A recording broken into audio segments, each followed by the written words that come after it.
Ito ang balita ngayon. Trending at viral ngayon sa social media. Ang di umano'y balita. Sinimula ng ama, tatapusin ng anak.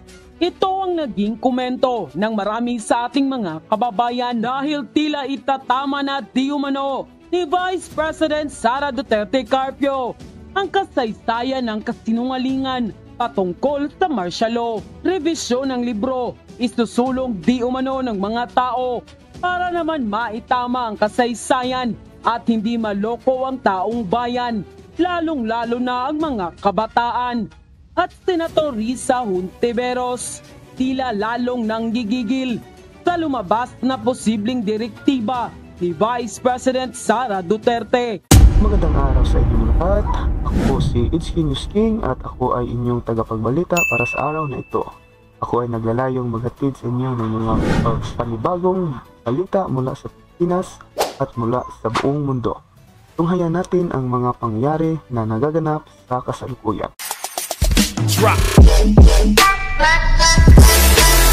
At ito na nga mga kababayan, isa nga sa nakikitang posibleng mangyari ng ating mga kababayan nang maupo si Vice President Sara Duterte bilang DepEd Secretary ay ang magkaroon ng rebisyon ng mga libro patungkol sa martial law.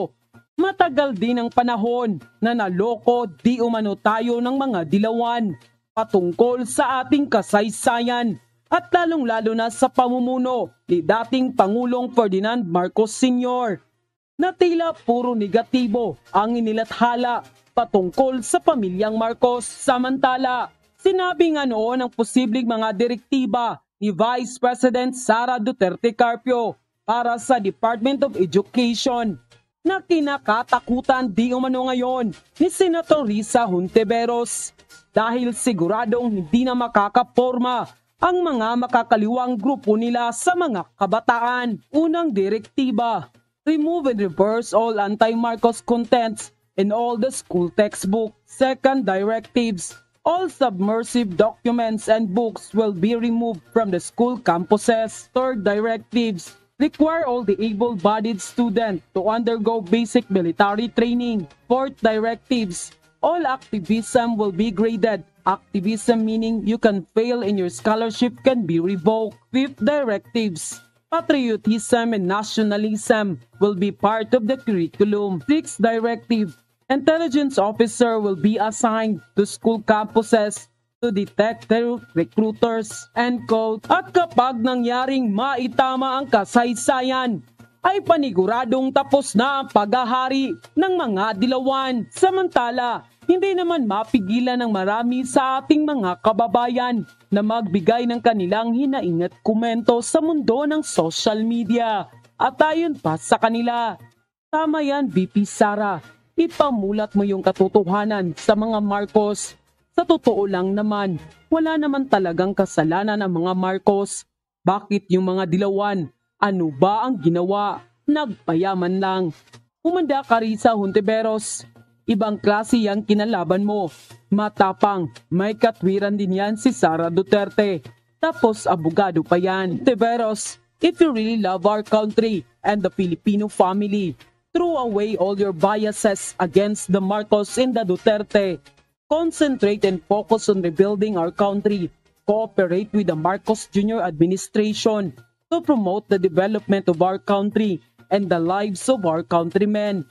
Be a good opposition and not to criticize for the sake of being an opposition. Salamat talaga at naitalaga si VP Sara sa DepEd para maituwid niya ang katotohanan tungkol sa martial law na lumason sa ikaisipan ng mga kabataan. Salamat sa Uniteam. God bless you in our country. Our country will be great again. Tama lang na itama ang maling paniniwala ng mga pinklawan nang makorek na once and for all. Lilinaw lang po natin, wala pong illegal sa pagpapalibing kay Pangulong Marcos sa libingan ng mga bayani. At ang tanging may yagbols, hindi natakot sa mga tao. Kasi yan ang panakot nila eh. Bakit mula kay Cory hanggang kay sa anak niya si Pinoy, wala nagpalibing na presidente? Takot sa tao eh. Akala nila very popular si Ninoy talaga eh. Si Pangulong Duterte lang po ang nagpamuka dyan na hindi naman totoong, di ba? O ngayon, pinalibing ni Pangulong Duterte, may problema ba? Wala nga komisyon na pinalibing niya yan dahil hindi naman labag sa batas yan. Okay. Ito pa po. Ito po sa, may sinabi, alam niyo naman, lahat ng quotation ngayon ni Ninoy.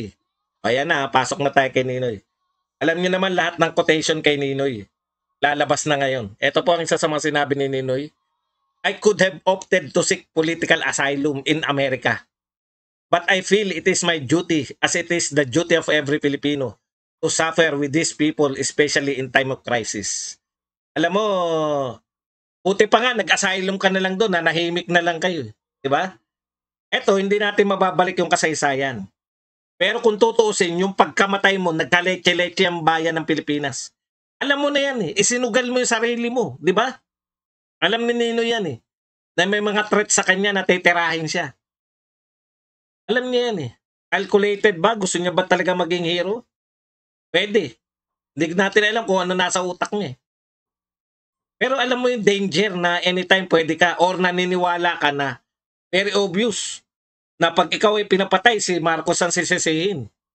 O diba? Kaya sa isip mo siguro, hindi ako mapapapatay dahil Marcos eh. Ang sisisihin. Yun nga nangyari. Si Marcos nga ang sinisi. Bumagsak ang ekonomiya natin dahil sa pagkamatay ni Pinoy. Ni Ninoy pala. Eh yung ba naman kung siya ay nanatili na lang sa Amerika? Eh hindi. Gusto niya talagang mamuno ng oposisyon. Yan po ang katotohanan. Gusto mo maging pinuno ng oposisyon, mapatalsik si Marcos. Political po yan lahat. O ngayon, sa question na tayo. Punta na tayo sa question natin. No? Si Ninoy ba? Is Ninoy Aquino a hero? Tignan po muna natin yung sino mga nagsasabi. Sabi ko nga, sarap na buhay mo sa Tatex. Masarap na buhay mo sa Amerika, bumalik-balik ka pa. Kung hindi namatay si Ninoy, baka Singapore na rin tayo ngayon. Di ba? Hindi na magkakagulo. Ito po ang sinabi ng ano. Di ba? Tinatanong pa ba to? He's definitely a hero. Di ba? Sabi nitong nag-post. Sabi ni Gloria Macapagal Arroyo, Ninoy Aquino, our latest national hero. Latest national hero because in my administration, in an executive order, the law proclaimed him as a national hero. Ikaw pala may kasalanan nito, Gloria Macapagal Arroyo. Prenoclaim mo pa.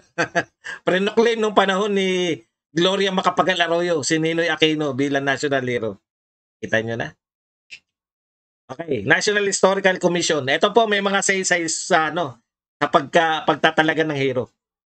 Kung titignan natin yung naging impact niya on national scale, marami nagmarcha sa EDSA dahil kay Ninoy. And for that, Ninoy, for all accounts and purposes, can be considered a national hero. O can be considered daw.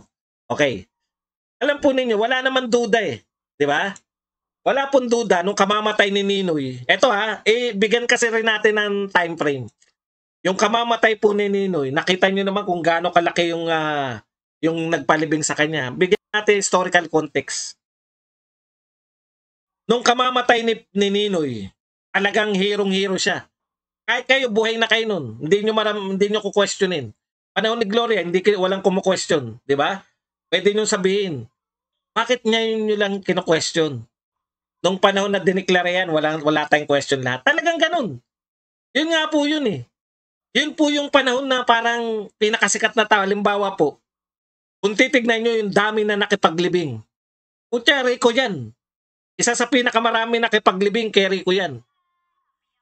100 years from now, maiisip nyo ba yun? Rico yan? Sino ba yan? Bayani ba yan? Bakit ganyan karami? Baka nga mas marami pa nakipaglibing kay Rico yan kaysa kay Ninoy Aquino. Sikat na sikat si Rico yan nung panahon na yun, nung siya'y namatay. Diba? Para si Togo. Pucha, ang daming nakipaglibing kay Togo. Ngayon hindi natin kilala kung sino si Togo. Ano yan yung may time yan Time, ang pagkakaiba kasi ng hero, lalo na national hero, dapat, mula nung ikaw ay kinonsider ng mga tao na national hero, habang tumatagal, habang lumalakad ang panahon, lalo ka nagiging hero. Eto si Ninoy, 40 years ago, binaril siya. Nung mga unang taon, nung binaril siya, kayo, mga bata pa ako nun. Pero, wala pong kumu-question sa heroism ni Ninoy noon. Pero ang test po ng pagiging hero, hindi yung immediately after nang ikaw ay namatay. Ang test po ng pagiging hero, kung 50 years mula nung namatay ka, kinukonsider ka pa ring hero. 75 years mula nung namatay ka, kinukonsider ka pa ring hero. 100 years mula nung namatay ka, kinukonsider ka pa ring hero. Ang tawag po dyan, test of time. At si Ninoy Aquino po, hindi pa po siya nakaka 50 years. Ang dami ng kumu-question ngayon. Ngayon po ang batayan. Tanungin ko po kayo, sino po sa inyo kumu-question sa pagiging hero ni Rizal? Wala. Sino sa inyo kumu-question sa pagiging hero ni Bonifacio? Wala. Pagiging hero ni Marcelo del Pilar, pagiging hero ni Graciano Lopez Aina, pagiging hero ni Lapu-Lapu. Pero sangkatutak ang kumu-question. Mahigit kalahati ng populasyon ng Pilipinas kumu-question kung si Ninoy nga ba ay isang tunay na bayani. Sasabihin nyo, siyempre panahon ni Marcos ngayon, di ba kalaban ng mga Marcos yung Aquino? That's my point. Yun nga po yung point ko eh. Ang hero po sa lahat ng panahon, hero ka. Nakukuha po ninyo? Kung ikaw ay totoong hero, dapat yung test of time ay nasa pabor sa'yo. Kung 40 years ka pa lang na namatay, kino-question na yung pagiging hero mo. Yun mismo yung dahilan kung bakit hindi ka pwedeng i-consider na hero. Dahil kino-question ka na. 40 years pa lang. Sila Rizal, 100 years ago. 100 years ba si Rizal namatay? Oo, tama. 1896 si Rizal eh. 100 years ago, hero pa. Ikaw, 40 years ka pa lang namamatay, ang dami ng question, hindi ka talaga tunay na hero. Yun po yung ibig sabihin ng heroism. No, may test of time yan. Ayon nga po sa isang historian, si Teodoro Agoncillo, pinakasikat na historian sa Pilipinas, sumalangit nawa ang kanyang kaluluwa. Marami nagtatanong sa kanya, kasikatan ng EDSA, bakit hindi po kayo nagsusulat tungkol sa EDSA? Historian ako eh. Kinakailangan mo muna ng perspective. Kasi, nung panahon ng EDSA, high na high tayo, parang ang EDSA ang pinakatampok sa kasaysayan ng Pilipinas. Sabi ni Gonzalo, hindi. Kinakailangan mo muna lumayo sa panahon. Sikat na sikat yung EDSA. Ngayon ba, sa palagay nyo, yung EDSA Revolution ba? Yun ba ang pinakatampok sa ating kasaysayan? Hindi na, di ba? Pero may time, nung mga 1986 hanggang 1990s, talagang pag naririnig nyo pa yung mga kantang Handog ng Pilipino sa Mundo, nangingilabot ka pa eh. Hindi niya po yung test of time. Hindi tumagal yung EDSA. Ang popularity ni Ninoy, ay nakabase sa EDSA. Ang popularity ni Ninoy, nakabase yan sa EDSA Revolution. Kung yung EDSA Revolution ay hindi na po gaanong kinomemorate ngayon. Pucha, ilan ba nagpupunta sa EDSA? Di ba? So kung ang batayan mo ng pagiging bayani ay EDSA Revolution, ang sinasabi kasi na marami, tignan nyo lahat. Yung pagkamatay ni Ninoy, ang naging dahilan, kaya nag-alsa mga tao, namulat laban sa mga maling pamamalakad ni Marcos, etc. etc. At nagkaroon ng EDSA na napilitan si Marcos na manawagan ng eleksyon. At dahil sa eleksyon, walk out ng Macomelec, Marcos, nagkaroon ng EDSA. Kasi sikat na sikat yung EDSA noon. Kung ang batayan mo lang ng pagsikat ay dahil ikaw yung pagkamatay mo, yung mitya, kung bakit yung EDSA ay ang culmination ng kamatayan mo ay EDSA Revolution, paano yan? Hindi na sikat yung EDSA. Wala na silbi. Dahil kung tao at tao lang, si Ninoy, ko-question ninyo, anong ginawa ni Ninoy?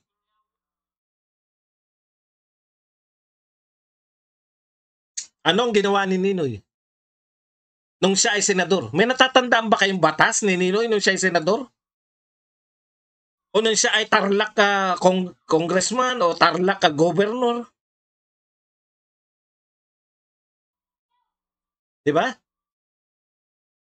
Panalo nga si Marcos, pinalalabas nga nila na nandaya si Marcos, kaya nga nag-EDSA, di ba?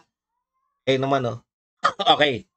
Ang point ko lang po, kung yung dahilan mo ng pagiging bayani ay hindi na rin kinikilala na talagang pinakadakilang, kaya po siya kay Lera ni Rizal Bonifacio eh.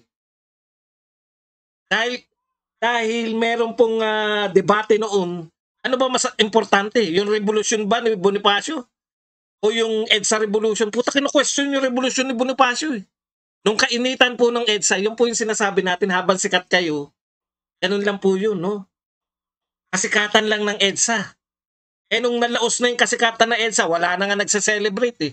Ano po ibig sabihin ng wala na nagse-celebrate? Kung hindi na pinagse-celebrate yung EDSA na yan, hindi na kinikilala ng mga Pilipino yan. Ang tingin nga dyan ng Pilipino sa EDSA, ano eh, ang pantatraidor ng iilan. Iilan. Kahit milyon-milyon.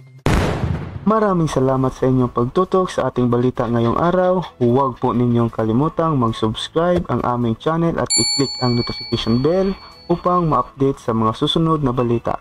Ito po si HQ News King, magbabalita para sa inyo hanggang sa ating susunod na pagkikita. Drop.